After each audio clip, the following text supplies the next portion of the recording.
Well, hey there team, welcome back to the channel, welcome back to Worth It Then Worth It Now, an ongoing segment I do here on this channel where I have a look at some older games of yesteryear. You know, they're not exactly contemporary or in vogue or anything like that, but they're near and dear to my heart. So I take a moment to dip back in, shout them out, I try and line it up with a sale. Today's no exception.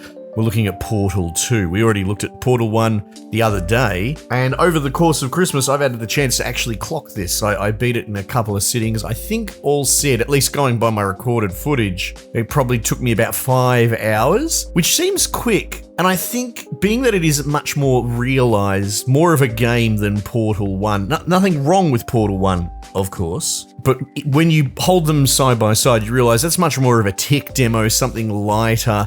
They almost accidentally caught lightning in a bottle. I feel like Valve really were just testing something out in the first instance. And then, well, you know, spoilers, if you're looking at Portal 2, you presumably know a bit about Portal 1. There is a bit of an Easter egg tie-in at the end of Portal 1 that ties the universes together between Portal and Half-Life, right? They have overlap. The Aperture science company from the Portal series is actually a direct competitor and second place getter to Black Mesa, who is the science company that started everything in Half-Life 1. And from what I've read in like interviews and feedback over the years, there was like internal pushback about linking them together. It wasn't really necessarily a huge super plan to make them in-universe. It was more of an Easter egg thrown in for the lols.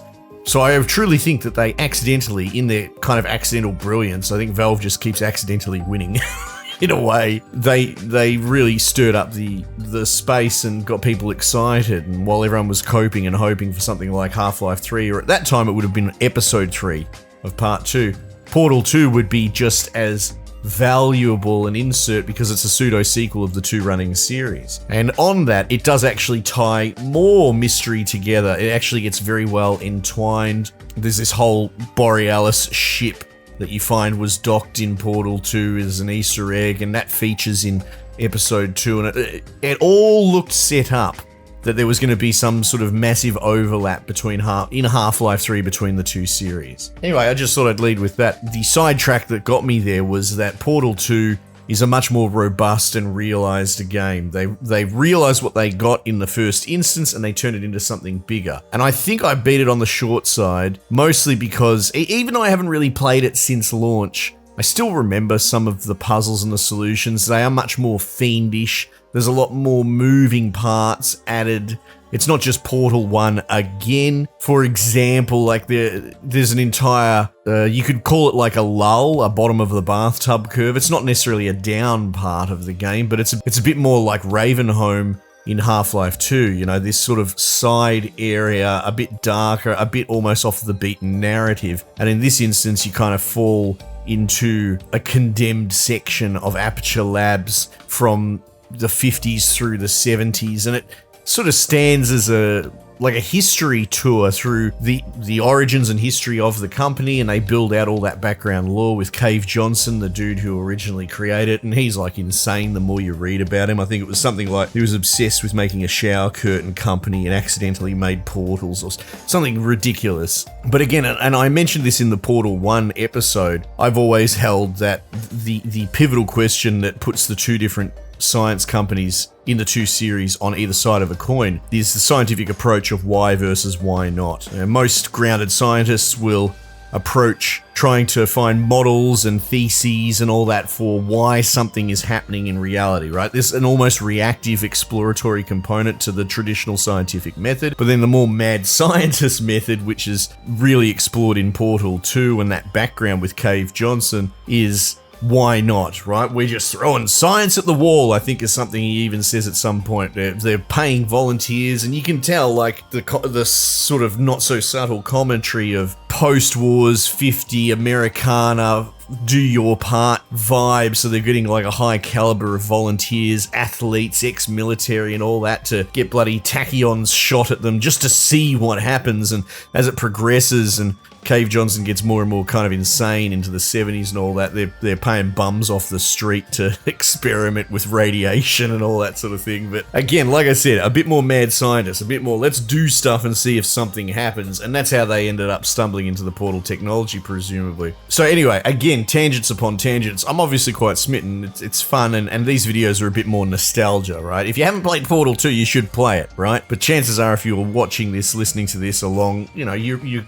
kind of enjoying the trip down memory lane. But there's a lot of 70s stylized tech of Portal, and you come up against the different liquids that you can paint on walls, primarily the blue and the orange liquid, which are kind of a bouncy surface and a speedy surface, and that creates all sorts of really, really fiendish puzzles. And it is one of those things, I think the solutions are so impressively mind-twisting. Like, I got stuck once or twice, and you just have to look around, and that the game really does, like, it introduces a zoom to your mouse wheel, because in some instances you have to fire portals off way up in the distance. So paying attention to your surrounding is a big thing. But while I said the Portal 1 was quite perfect at ramping from nothing to complex puzzles, I feel like Portal 2 could potentially even break some people, especially if, maybe they're just in it because they enjoy Portal, but they don't necessarily go in for spatial reasoning puzzles normally. It could really test you, I think. But again, because that stuck with me, almost an internalized reflection of how clever some of these puzzles are, the solutions on some deeper level stuck with me, and I think I solved a lot of the puzzles much faster than, say, the first time around. So if you hadn't played Portal 2 at all, you're probably going to get many more hours out of it than me. That's not to mention that there's a whole co-op section, which I did play off-channel a year or two ago with a friend, just randomly. We were deciding on what could we play, two-player co-op, and we played through a whole bunch of Portal 2 puzzles. And even though I don't have footage of that, and it's still a little bit of a distant memory, the puzzles arguably are even more fiendish in that, because it requires two people with their own separate portal generation, right? It's not like the four portals all together overlap, but the puzzles will overlap, and it's actually really, really tricky and escalating, and it will test you and potentially your friendship as well. And on top of like the 70s gel that you can paint on walls, you also have like these light bridges and lasers, and directing them through essentially prisms, the blocks that can redirect the laser as you point it. And yeah, like I said, they introduce a lot of stuff. Actually, it is quite a lot of stuff, but it is complementary. And we don't want to gloss over the fact that they introduce a new character / foil in Wheatley, who is voiced by Stephen Merchant, and it is very much that bumbly, awkward, Ricky Gervais office type humor. And again, I alluded to this in the previous video, that GLaDOS's sardonic, poking, often cruel Americana type humor, when imposed against Wheatley's almost airheaded British pseudo-polite society, even bumbling, they bounce off one another. They're so complimentary. It's pretty amazing. And the story goes places, and there's, like I said, foil is a great term for it. At a certain point, you end up kind of teaming up with GLaDOS. She ends up in a friggin' bring your daughter to work science experiment potato computer.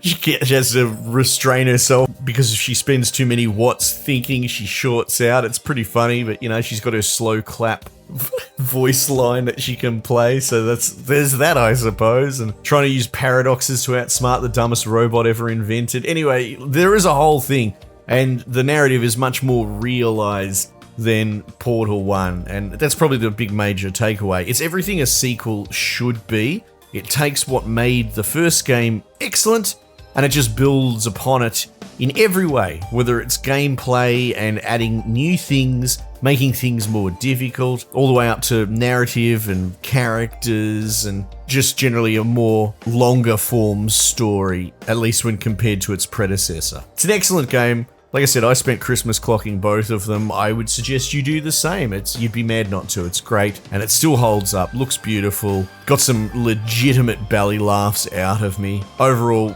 really cool coming back to it. Anyway, team, Portal 2, check it out. Might just leave it there for the time being, and I'll catch you guys on the next one.